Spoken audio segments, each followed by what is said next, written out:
Good morning, children. Since you are all aware, unseen comprehension forms a large part of your Cambridge curriculum.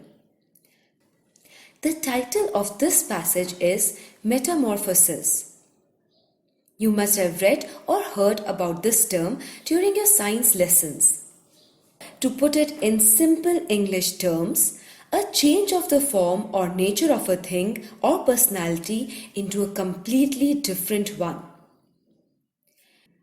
Now tell me, what would your reaction be if one day you wake up to find that you had changed into a huge 8-legged spider?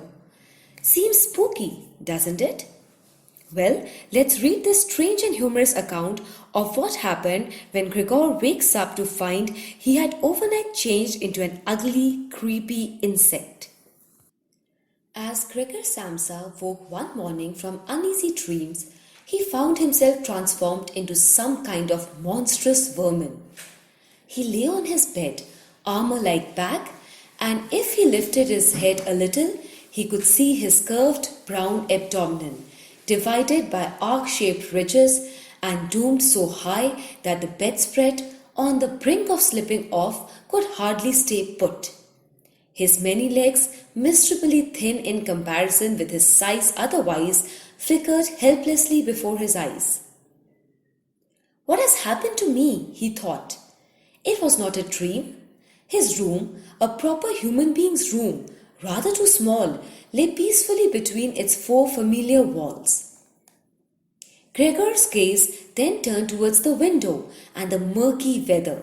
One could hear the raindrops striking the windowsill, made him feel quite melancholy. What if I went on sleeping for a while and forgot all these idiosyncrasies? He thought, but that was quite impossible, as he was used to sleeping on his right side, and in his present state he was unable to get himself into this position. However energetically he flung himself onto his right side, whenever he did so, he would rock onto his back again. He must have tried 100 times, shutting his eyes so that he didn't have to see his jittery legs, and he only gave over when he began to feel a slight ache in his side, something he had never felt before. He felt a slight itching high on his abdomen. He pushed himself slowly on his back towards the bedpost so that he could lift his head more easily. He found the itching spot, which was covered with lots of little white dots he had no idea how to interpret. He tried to probe the spot with one of his legs, but drew back at once, for the moment he touched it, he was swept by cold shivers. Throwing off the bedspread was quite simple. He needed only to puff himself up a little and it fell down on its own accord. But after that, it got difficult, particularly because he was so uncommonly white.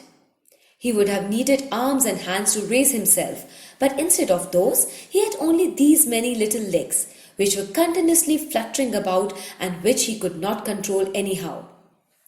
If he tried to bend one of them, it was the first to stretch, and if he finally managed to get this leg to do what he wanted, all the others were flapping about meanwhile in the most intense and painful excitement, as if they had been let loose.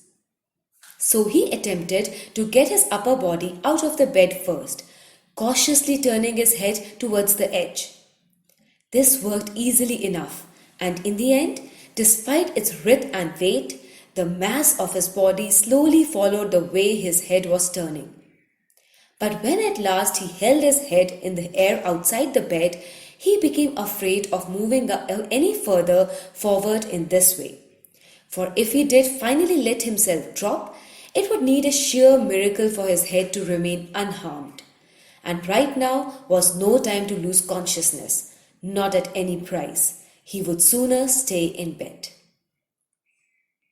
Now children, I want you to attempt the questions that follow this passage. Think about the answers carefully and then write them down in your notebook.